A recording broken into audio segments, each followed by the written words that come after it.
네, 이번 주 20일은 제33회 장애인의 날입니다. 그동안 장애인들을 위한 편의시설이나 인식은 많이 개선된 것이 사실인데요. 하지만 장애인 건강 문제, 그 가운데 장애인 비만 문제는 큰 심각성이 크게 알려지지 않았습니다. 장애인 삶의 질을 크게 해치고 있는 비만 문제와 그 대책에 대해 알아보도록 하겠습니다. YTN 사이언스 신경림 기자 나와 있습니다. 안녕하세요. 안녕하세요.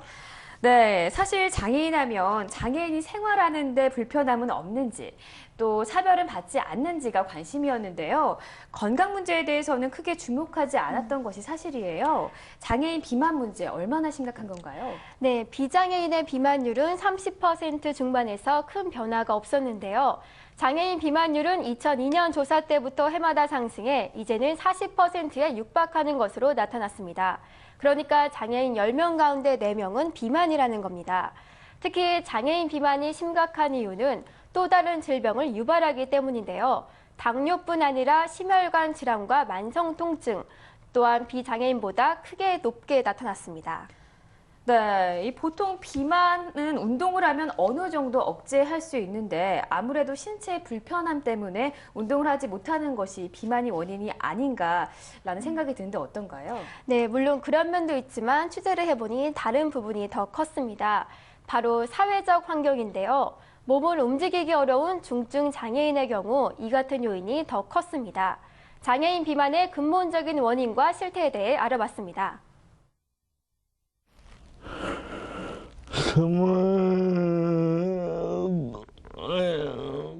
준비가 많이 힘들어요. 중증 장애인 박현 씨. 박 씨는 초고도 비만으로 숨쉬기도 힘든 상태입니다. 활동 도우미 없이는 식사도 혼자 할 수 없습니다. 몸을 움직이기 어렵다 보니 폭식을 하는 습관이 생겨 비만으로 연결된 것입니다. 옆에 누가 있어야지 먹어야 되고, 그러다 보니까 먹을 수 있는 많이 먹게 되고, 저도 솔직히 빼고 싶죠. 근데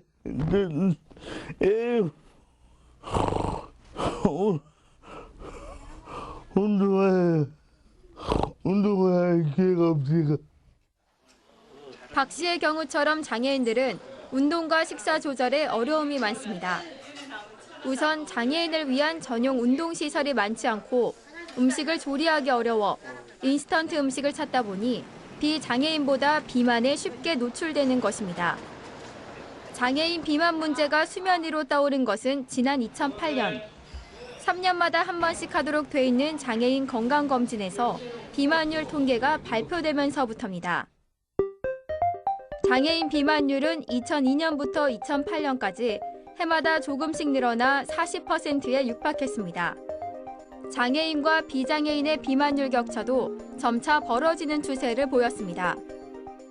장애인 비만이 무척 심각한 문제라는 것을 전문가들이 깨닫기 시작한 계기가 됐습니다. 장애인은 이미 건강하지 않다고 보고 치료 대상으로만 여긴 잘못된 인식도 대책 마련이 늦어진 데 한몫을 했습니다. 본격 연구에 착수한 전문가들이 내놓은 장애인 비만 원인은 크게 4가지로 설명할 수 있습니다. 장애인들이 신체 활동이나 운동할 수가 없어서 비만해지는 부분이 있고요. 그리고 식생활이 균형이 깨져서 비만해지는 경우가 있고, 여러 가지 건강 정보를 얻어야 되는데 건강 정보를 얻을 수 없는 부분들이 많이 있습니다. 그리고 사회 참여나 이런 부분들을 하게 되면 아무래도 사회 활동을 함으로 인해서 칼로리 소비도 더 많고 비만해지지 않을 수 있는데, 장애인들은 여러 가지 사회 환경들 장애물로 인해서 건강하지 못하는 부분들이 많이 생긴다고 생각을 합니다. 특히 남성 장애인보다는 여성 장애인의 비만율이 더 높았습니다. 운동 부족이 원인인데 남성 장애인은 56%가 전혀 운동을 하지 않는다고 답한 데 비해 여성 장애인은 무려 72%가 운동을 하지 않는다고 답했습니다. 이 같은 장애인 비만은 심각한 2차 질환을 유발합니다. 대표적인 대사 질환이 당뇨병과 고혈압인데 발생률이 비장애인에 비해 더 높은 것으로 나타났습니다. 비만으로 인한 건강상의 문제는 이뿐만이 아닙니다. 몸이 불편한 데다 살이 찌면 균형을 잃어 자주 넘어지게 되는데 이 같은 낙상 사고는 큰 부상으로 연결됩니다.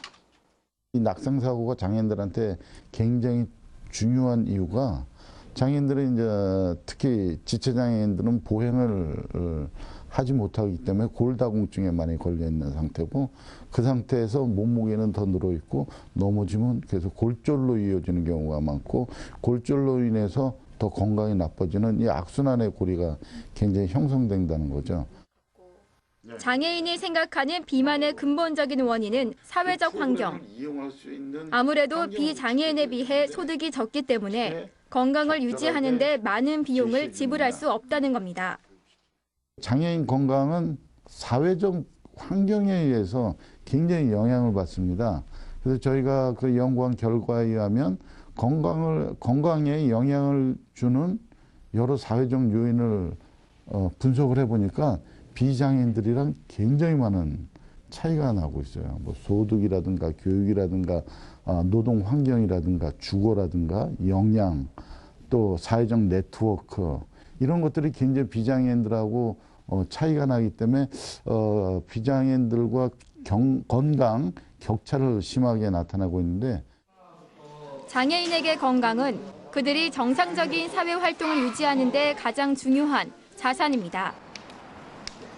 편의시설이나 사회적 보장장치를 마련하는 것보다 비만 등 건강 문제를 관리해주는 것이 더 좋은 장애인 복지 정책이 될 수 있다는 의견이 나오는 이유입니다.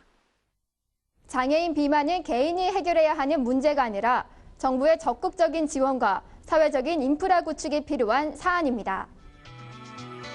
하지만 안타까운 점은 장애인 비만 문제가 상당히 진행됐음에도 불구하고 지금까지 나온 연구 자료는 부족하다는 겁니다. 장애인 건강 문제, 국민이 행복한 나라를 만들기 위해서는 당장 응급 처방이 필요한 발등의 불입니다. 네, 장애인에게 건강은 정상적인 사회활동을 유지하는 중요한 자산이라는 말이 참 와닿는 것 네. 같아요. 장애인들의 건강을 지키고 또 비만도 예방할 수 있는 방법은 없을까요? 네, 있습니다. 지금은 물론 시작 단계이기는 하지만요. 정부에서도 장애인 비만에 대해 관심을 보이기 시작했습니다. 국립재활원에서는 장애 유형에 따라 비만 프로그램을 기획해 시범 운영하고 있습니다. 앞으로는 국립재활원과 광역재활병원, 그리고 거점 보건소를 연계해 장애인 건강관리에 더욱 신경 쓸 예정입니다. 네, 대책이 어느 정도 마련되고 있는 것 같아서 다행인데요. 네. 장애인 비만 프로그램 어떤 내용으로 돼 있나요? 네, 장애인 비만 프로그램은 8주 기간으로 정해져 있는데요. 영양과 운동, 그리고 행동 수정 프로그램으로 구성했습니다. 식사 일기를 통해 교육 후에도 프로그램에 참여할 수 있도록 유도했고요. 지체 장애인에게 맞는 운동법도 제시했습니다. 이러한 프로그램을 통해 장애인들의 만족도도 높게 나타났습니다. 네, 장애인 비만을 해소하는 데만 멈추는 것이 아니라 장애인의 건강 수준을 전반적으로 증진시키기 위해서 어떤 것들을 할 수 있을까요? 네, 우선 장애인들을 위한 생활체육시설과 프로그램이 많아져야 합니다. 또 중증 장애인의 경우 보조인 교육이 이루어져 적절한 영양 섭취가 가능하도록 해야 합니다. 마지막으로는 장애인 스스로 건강에 대한 관심을 가지고 적절한 방법을 찾을 수 있는 교육 시스템도 중요합니다. 네, 장애인은 평생 신체적, 정신적 장애를 안고 살아가야 하는데요. 여기에 비만과 2차 질환까지 더해진다면 장애인의 삶은 더욱 힘들어질 수밖에 없습니다. 다수의 행복이 아닌 소수자만 약자의 행복을 위해서 고민하고 노력하는 성숙한 사회 자세가 필요해 보입니다. 신경림 기자 수고하셨습니다.